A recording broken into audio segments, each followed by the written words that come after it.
John, we'll be back with John in just a moment. But first, for the Conservatives, let's talk to William Hague. William Hague, thanks for being with us this evening. Let's start off with some of those comments from Ed Miliband. He accused David Cameron of choosing not to defend his record, of not turning up for a job interview. And Nicola Sturgeon went one further and called it a disgrace. I'm wondering if you regret that decision. This is an agreed programme of events, as you know, of debates, of question times over the period of the election. The Prime Minister took part in the last one. As David Dimbleby has just been saying, there will be the question times of the three main party leaders in 2 weeks' time. This was the one for the opposition, and that's agreed by all broadcasters and all political parties. If they complain afterwards about what they agreed to in advance, well, they're not going to get very far in government, are they? So when the polls suggest that the more the public seen of Ed Miliband, possibly the more they warm to him, do you think the same is true of David Cameron?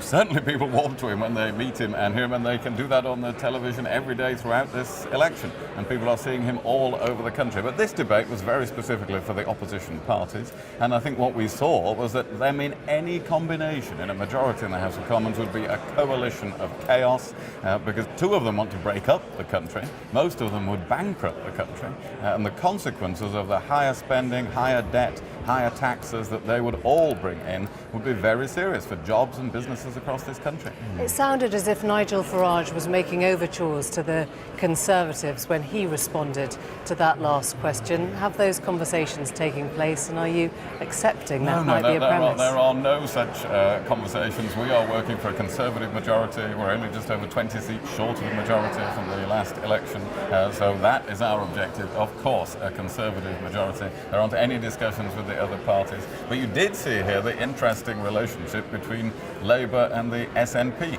Nicola Sturgeon, it's very clear from this debate, wants to put Ed Miliband into Downing Street and then drive him into more and more extreme positions. And it's also very clear from this, she would be in the driving seat as well. But Ed Miliband did very clearly rule that out, didn't he? Let's look at some of the policy questions that arose. For example, housing, your right to buy measures that were announced earlier this week.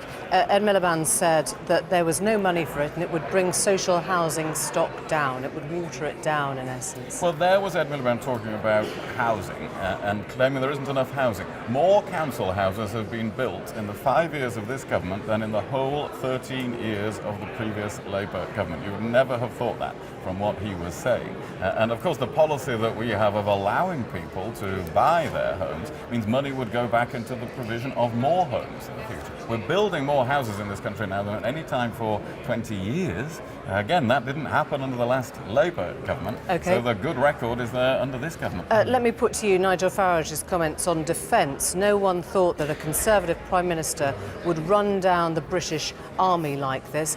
Many in your party feel the same way about your refusal to sign up to 2% of defence We spending. had the duty of getting a grip on the defence budget. Vastly overcommitted by the last government. They had promised to buy things without providing the money to do so. We have sorted that out. The defence budget is in balance.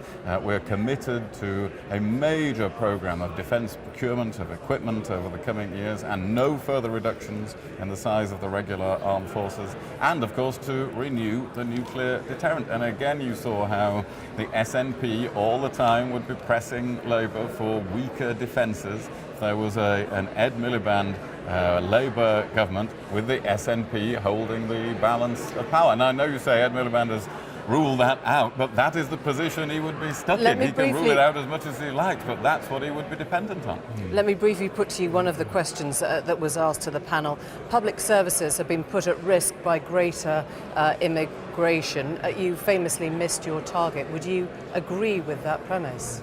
We have missed the target. David Cameron has said that, but we have reduced immigration from outside the EU to the lowest level since the 1990s. There's more we want to do on immigration, which is why we need to change some of the rules in the European Union. But the only party that is setting out in this election to have a new negotiation in Europe, rather than to just leave, which is the UKIP policy, to have a negotiation to create a Europe that works for us better, is the Conservative Party, and then to have a referendum. Again, most of these parties, other than UKIP, who of course want to pull out of Europe, would deny people a referendum and a choice on Europe. Okay, one final thought from your colleague Ken Clarke, who said today that the party was too right-wing, that personal attacks would cost you votes, and he warned against blank cheque spending. From your own colleague Ken Clarke, is he right? Yeah. There's no blank cheque spending. We're always against blank cheque spending. This is a party that has controlled spending. We are saying in the coming years we need to save £1 more out of every £100 that the government spends, and to be able to reward hard-working people in this country by lifting more of them out of tax, by providing childcare for more of them with 3- and 4-year-olds. That is a sensible, balanced thing to do, and it's the right policy for the country. William Hague, thank you very much indeed. Thank you.